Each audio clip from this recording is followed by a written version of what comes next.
धारा 370 हटने के बाद केंद्र सरकार साफ तौर से ये कह रही थी कि उनकी प्राथमिकता जम्मू कश्मीर में शांति लाने के साथ साथ कश्मीरी पंडितों को कश्मीर वापसी पर रहेगी। लेकिन जो माहौल बनते जा रहे हैं उसमें कश्मीरी पंडित फिलहाल कश्मीर में वापस हो पाएंगे या नहीं, ये इस पर संशय लगातार बरकरार है, क्योंकि पनून कश्मीर का इस तरह से मानना है कि आतंकवाद का अभी भी soft corners Jammu Kashmir state नहीं बल्कि हिंदूज हैं। हमारे साथ अजय चरुंगू जी मौजूद है जो कन्वीनर है पनून कश्मीर के। अजय जी, किस तरह से इस आरोप को आप तथाकथित कह सकते हैं कि जो मिलिटेंट्स हैं वो स्टेट या इंडिया के दुश्मन नहीं है, वो फिलहाल सिर्फ सॉफ्ट कॉर्नर हिंदूज को टारगेट कर रहे हैं? मैंने कभी नहीं कहा कि वो हिंदुस्तान भारत के, मैंने ये कहा कि प्राइम टारगेट जो भी, जब आतंकवादी का जो परम लक्ष्य है वो जम्मू, पहले कश्मीर में फिर जम्मू में, यहाँ पे हिंदू पॉपुलेशन है। ओके।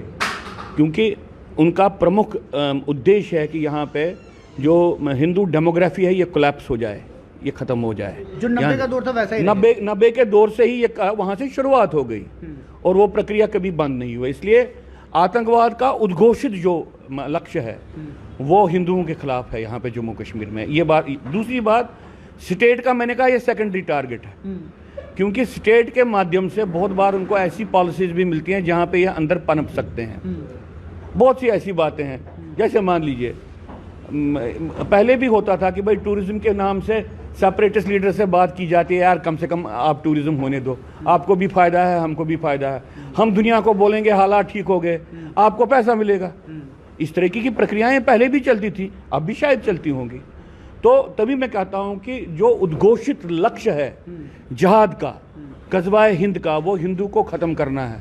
ये बात भारत सरकार नहीं मानती है। भारत सरकार कहती है कि ये कुछ लोग टेररिज्म कर रहे हैं, और वो सिर्फ हिंदुओं को ही नहीं मार रहे हैं, मुसलमानों को भी मार रहे हैं। इसलिए जो आइडियोलॉजिकल जो थ्रस्ट है टेररिज्म का, भारत सरकार उसको नहीं मानती है। क्या मौजूदा सरकार भी कुछ नहीं कर पाई है? तो इसका मतलब मौजूदा सरकार ने इस दृष्टिकोण को जो पहले से चलता आ रहा था उसको चलाया है, और विकृत रूप से चलाया है। मौजूदा सरकार, मुझे लगता है कि हिंदुओं के प्रति, जम्मू कश्मीर के हिंदू के प्रति और जम्मू के हिंदू के प्रति निष्ठुर हो गई है। अदरवाइज ये बात ही नहीं हो सकती। 7 लोगों को मारा गया वहां पे डांगरी में, और हमारे होम मिनिस्टर बोले कि वेदर खराब है और मैं नहीं जाऊंगा। ये कोई पॉसिबिलिटी है? ये सबसे बड़ी प्रायोरिटी थी। और वो कहते हैं अब मैंने फोन पे बात की। वो क्या समझते हैं? वो समझते हैं कि हिंदू यहाँ पे गाय बकरी हैं, या किसी ने हिंदुओं का ठेका उनको दे दिया है। ऐसे नहीं होता है। लेकिन जो हाल ही में कल कश्मीर में हमला हुआ वो तो मुस्लिम पे हुआ था, तो एक कम्युनिटी। देखिए हर जगह टेररिज्म का, अभी मान लीजिए यमन में लड़ाई चल रही है, मुसलमानों के बीच में चल रही है। क्या वो लड़ाई कोई सेकुलर लड़ाई है? वो जिहाद की लड़ाई है। या सीरिया में लड़ाई चल रही थी, वो कोई सेकुलर लड़ाई थी? या पाकिस्तान में तहरीक तालिबान और पाकिस्तानी आर्मी के बीच में झड़पें हुई हैं, वो कोई सेकुलर झड़पें हुई हैं? कश्मीर घाटी में भी जो लक्ष्य है आतंकवाद के, उन लक्ष्यों में परम लक्ष्य हिंदू को टारगेट करना है। तो फिर चरणों साहब, इसका मतलब जो कश्मीर वापसी का जो एक दावा केंद्र सरकार द्वारा किया गया वो फिर सिर्फ एक राग ही रहेगा? राग नहीं, वो बोलते हैं, उन्होंने बोला कि आपकी रोजी रोटी बंद कर देंगे, आपको वहां पे बैठना है, आप नहीं तो भूखे मर जाओगे। उनकी पॉलिसी ये है। हिंदू बाहर से ये बोलना कि वो हिंदू के प्रति बड़े संवेदनशील हैं, अंदर से हिंदू को बोलना तुम बुज़दिल हो, तेरी रोजी रोटी डुप्लिस्टस हो, तुम फायदा उठा रहे हो इस परिस्थिति का। ये अंदर से डिस्कोर्स है। तो इस डिस्कोर्स के, ये डिस्कोर्स सिर्फ कश्मीरी हिंदू तक नहीं सीमित है। यही उनका रवैया डांगरी के हिंदू के प्रति भी था। अदरवाइज डांगरी के हिंदू विक्टिम फैमिलीज ने अभी हाल ही में ये प्रेस कॉन्फ्रेंस की, उन्होंने कहा कि हमको फिर से निकलना पड़ेगा। तो फिर मतलब 90 का दौर और अब का दौर बराबर ही हुआ? तब फिजिकली था, मेंटली है? देखिए, एक हिसाब से पहले 90 के दौर में फिर भी लगता था कांग्रेस है, ये अपीजमेंट पॉलिसी करती है। अब तो वो आर्ग्यूमेंट भी खत्म हो गया। अब लगता है कि यार आर्टिकल 370 भी हट गया, और वहां पे हिंदू शिरोमणि बैठे हैं, जो खुद को हिंदू शिरोमणि नहीं बोलते लेकिन समझते हैं आप जैसे और मेरे जैसे उनको बोलें कि हिंदू लीडर हैं, वो बैठे हैं। अब किसको बोले? अब भी वही हो रहा है। तो हम हालात तो और भी बिगड़ गए। सारे पीछे जो एक वजह जो माना जा सकता है वो शायद बीजेपी का 50 का आंकड़ा पार करने का जो मकसद है वो है। मुझे नहीं मालूम है कि वो भी, मुझे लगता है झूठी बातें हैं। देखिए, कांग्रेस ने जितना मुसलमान को अपीज किया, मुसलमान ने कांग्रेस को भी छोड़ दिया। और मुझे अभी कोई आंकड़ा नहीं है कि बीजेपी ने मुस्लिम अपीजमेंट बहुत की है, उसके कारण उनको कुछ फायदा हुआ है। वो मेरे पास कोई ऐसा आंकड़ा नहीं है।